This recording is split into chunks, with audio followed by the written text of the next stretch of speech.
성전을 짓는 중에 하나님은 솔로몬에게 경고하였습니다. 화려한 성전 건물보다 더 중요한 것을 잃어버리는 순간 모든 것을 잃어버리게 될 거라는 경고입니다. 교회 건물을 크고 멋있게 지으려고만 하는 몇몇 교회를 보면서 하나님의 경고를 생각하게 됩니다. 예루살렘 성전은 이집트에서 나온 지 480년 만에 건축하기 시작하여 7년 6개월 만에 완성하였습니다. 출애굽 후 480년이란 언급은 출애굽의 완성을 의미합니다. 그러나 그것은 하나님의 백성이 도달해야 할 최종 목표가 아닙니다. 성전 건물을 완성했지만 진정한 목표는 하나님 나라를 건설하는 것입니다.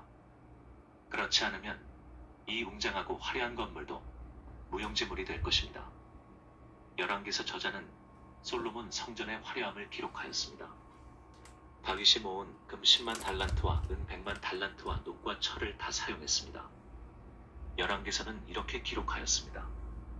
솔로몬이 정금으로 외소 안에 입히고 내소 앞에 금사슬로 건너지르고 내소를 금으로 입히고 온 성전을 금으로 입히기를 마치고 내소에 속한 제단의 전부를 금으로 입혔더라. 지금 눈으로 보면 그리 큰 건물이라 할 수 없어도 3000년 전 사람의 눈으로 보면 정말 대단했습니다. 성전 길이는 30m, 너비는 10m, 높이는 15m였습니다. 직사각형 건물이어서 단조로운 듯하지만 황금으로 건물 전체를 덮었습니다. 아침 해가 떠오를 때면 시온산 꼭대기에 있는 예루살렘 성전은 눈부시게 빛났습니다. 그 황금빛은 온 세계에 퍼져나가는 듯하였습니다. 이보다 더 아름다운 건물은 없을 것입니다. 열왕기서 저자는 솔로몬 성전이 얼마나 대단한지 자세히 묘사했습니다. 성전 바닥은 튼튼한 잣나무로 깔고 성전 안쪽 벽은 바닥부터 천정까지 백향목으로 덮어 은은한 향기가 가득했습니다. 지성소를 지키는 그룹은 올리브 나무로 만들었는데 높이가 4.5m였고 그룹이 펼친 날개도 4.5m였습니다. 그룹에 금을 입혔고 성전 안의 각종 기물도 모두 금으로 만들었습니다. 누구라도 예루살렘 성전을 본 사람이라면 그게 아니든 바깥이든 그 화려함과 거룩함과 고고한 분위기를 잊을 수 없을 것입니다. 교회사를 돌아보면 대성당을 크게 짓던 시기가 있었습니다. 대성당은 주교의 의자가 있는 교회라는 뜻입니다. 대성당은 규모와 상관없이 주교가 있으면 대성당입니다. 건물보다 중요한 것은 누가 그 의자에 앉느냐입니다. 소박하고 작은 건물이라도 하나님이 계시면 그곳은 하나님의 전이 됩니다. 아무리 크고 화려한 건물이라 하더라도 하나님이 계시지 않으면 아무것도 아닙니다. 의미에 중점을 두던 교회가 점차 건물 그 자체에 의미를 두면서 교회는 타락하였습니다. 12세기에 들어서면서 대성당은 미사뿐만 아니라 교구민을 다스리는 행정도 담당하였습니다. 처음에는 신앙심과 사회적 필요를 따라 짓던 건물이 점차 누가 더 큰 성당을 짓느냐로 변질하였습니다. 의미는 사라지고 허영심만 남았습니다. 영국은 성당의 길이를 강조하였습니다. 성바울 성당의 본당 길이는 178m였고 윈체스터 성당은 160m였습니다. 프랑스는 성당의 높이를 강조하였습니다. 노트르담 성당의 높이는 33.5m였고 사르트르 성당은 34.7m였고 랭스 성당은 38m였고 아미엥 성당은 42.6m였습니다. 보베 성당은 무려 47m에 달했습니다. 큰 성당을 짓기 위한 경쟁이 벌어졌습니다. 점차 돈이 모자르기 시작했습니다. 결국 성당 건축을 위한 자금을 모으려고 면벌부를 팔았습니다. 그런데 그 성당들이 지금 어떻게 되었습니까? 한때 사람들이 가득 차 예배를 드렸던 그곳은 이제 관광객의 푼돈을 거둬들이는 장소로 전락했습니다. 뜻 있는 크리스천은 아름답고 화려한 성당의 변화의 가슴이 미어질 것입니다. 솔로몬의 성전 건축을 기록한 열왕기서 저자 역시 비슷한 감정이었습니다. 성전의 안팎을 황금으로 덮으면 무슨 소용이 있습니까? 이방인들이 쳐들어와 그 모든 황금을 다 벗겨가 버렸습니다. 성전은 돌 위에 돌 하나 남지 않고 무너졌습니다. 성전의 높이나 길이나 너비는 모두 지나간 역사의 허울 좋은 숫자일 뿐입니다. 바빌론의 포로로 끌려간 이스라엘 백성에게 솔로몬 성전의 화려함을 아무리 설명해도 그건 말장난에 불과하였습니다. 이제 솔로몬 성전은 두 번 다시 볼 수 없습니다.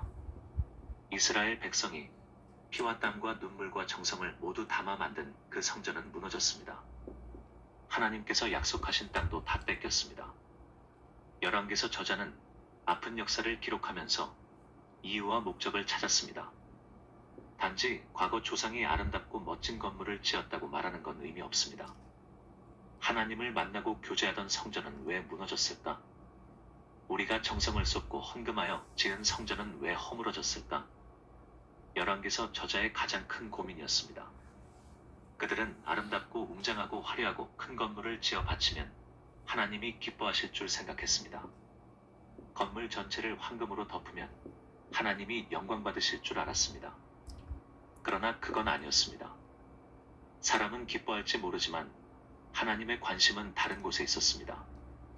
열왕기서 저자는 성전 건축이 한참 진행되는 도중 이렇게 기록하였습니다. 하나님의 말씀이 솔로몬에게 임했다.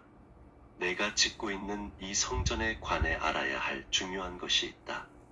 내가 내 교훈을 잘 따르고 순종하여서 내가 정해준 대로 살고 내 명령대로 행하면 내가 내 아버지 다윗에게 한 약속을 내게서 이룰 것이다. 내가 친히 이스라엘 백성 가운데 거할 것이며 내 백성 이스라엘을 버리지 않을 것이다. 여기 버리지 않을 것이라고 경고한 이유는 무엇일까요? 솔로몬은 지금 한참 건물을 짓는 중이었습니다. 설계대로 시공하고 있는지, 예산은 부족하지 않은지, 일꾼은 제대로 일하는지, 건물은 아름답게 완공될지 생각할 거리가 많았습니다. 솔로몬의 마음은 가능하면 최고 아름답고 크고 화려하게 짓고 싶었습니다. 그런 솔로몬에게 하나님은 말씀하십니다. 내가 짓고 있는 이 성전보다 더 중요한 것이 있다. 그것은 말씀에 대한 순종이다. 첫째, 내가 만일 내 법도를 따르며 둘째, 내 율례를 행하며 셋째, 내 모든 계명을 지켜 행하면 사실 이 세 가지는 모두 같은 말을 바꾸어서 반복하는 말입니다. 솔로몬이 제 아무리 화려하고 아름다운 건물을 지어도 하나님의 법도를 따르지 않는다면 이 성전을 버리고 이스라엘도 버릴 것이라는 경고입니다. 이 사실은 2000년 기독교 역사가 증거합니다. 교회의 크기는 중요하지 않습니다. 껍데기가 화려하다고 속까지 아름다운 것은 아닙니다. 크고 화려한 건물이라 할지라도 그리스도인의 삶이 아름답지 못하면 건물은 흉물이 되어버립니다. 오늘날 교회가 잃어버린 것은 규모나 시스템이 아니라 말씀에 대한 순종입니다. 말씀을 실천하지 않는 교회는 무너질 수밖에 없습니다. 그것이 열왕기서의 교훈이고 솔로몬 성전의 교훈입니다. 바른 기독교를 추구하며 복음 전파를 소망하는 로고스 커뮤니티를